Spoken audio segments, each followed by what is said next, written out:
Hello, my name is Patrick, and I thought I'd share a little video about how I made these hummingbird feeders. And the reason I did this is because I was using the plastic ones, and I didn't feel comfortable with the whole idea of plastic sitting out in the sun and the plastic leaking into the solution. So I decided to use glass.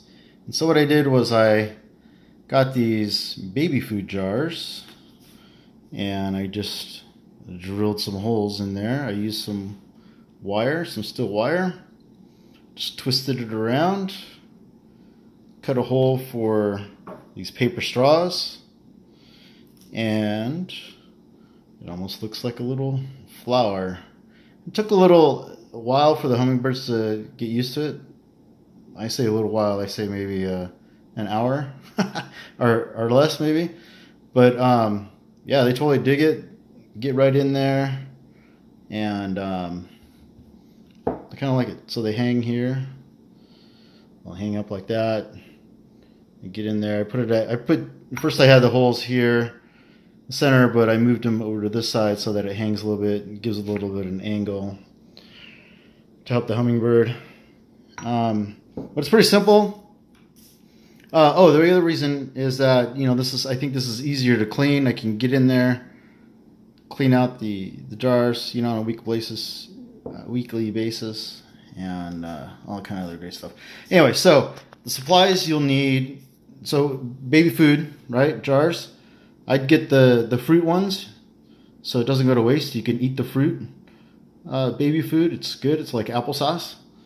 And, you can get in there and clean it really well. You'll need the steel wire, like I said. You just cut those off in like 3 or 4 inches. Right? Drill the hole, stick it in there, twist it around with some pliers, and then cut off the tip. The location where you want to drill these holes, and then also, you're going to drill a hole for the straw. I use a straw because when you're drilling these, you're going to get sharp edges around there, so I wanted to protect their beaks. So cut the straw, and then I just cut the straw, just make 4 little cuts on the straw, fold it down, looks like a little flower. It's paper, so I can it's not plastic again, I'm trying to stay away from plastic, so it's paper. I can throw it away each time, it's not have to worry about cleaning it. And like I said, it protects their beaks from the sharp edges after you drill there. And so you just get the drill bit that's about the same size, so the straw kind of holds in there,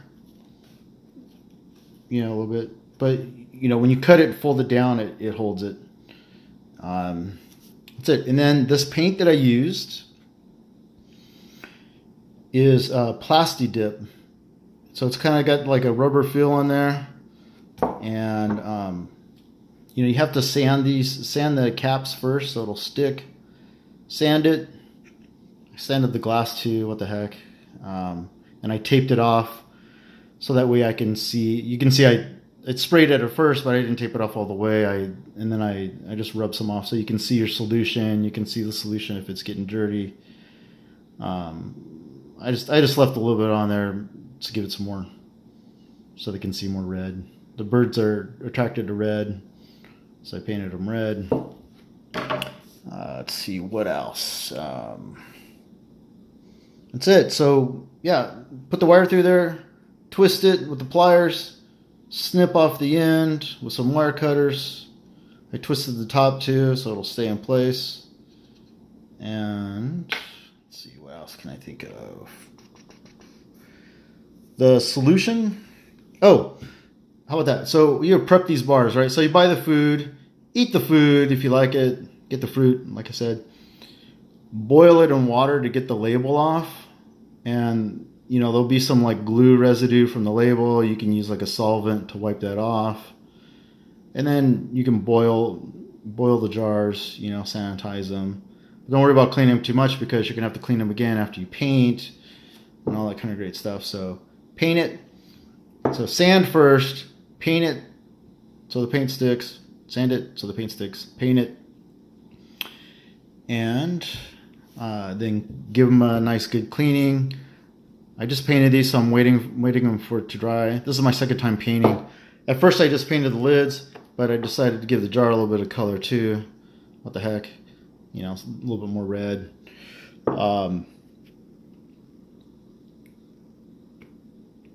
Sand paint, and I'm waiting for the smell to go away, right, for it to be completely dry, and I'll fill it up with the solution. The solution is 1 part sugar.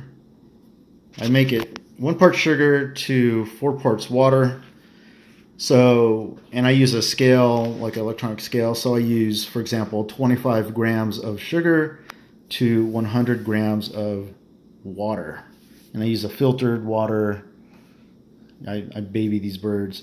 And I also read online, maybe you guys can give me some comments, but I read online that it's okay to feed these birds because they don't really rely on just, you know, you feeding them. They find other solutions and stuff. So I think, you know, it's just maybe a snack or something. They come and get their, you know, they get some of this easy quote unquote nectar. But I don't see them out here all the time. You know, these come every once in a while and they'll grab some food. So I feel like I'm not creating a dependency for them. So I feel safe about that. But if I'm wrong, please let me know in the comments. And let's see what else. Checking my notes. That is about it. Thanks. Hope you get something from this. I think it's pretty simple. Simple solution. Clean once a week, because inevitably, you know, stuff gets in there, and you will see like a fungus growing in there. So you want to keep it clean for these guys. But that's it. Thanks. Bye.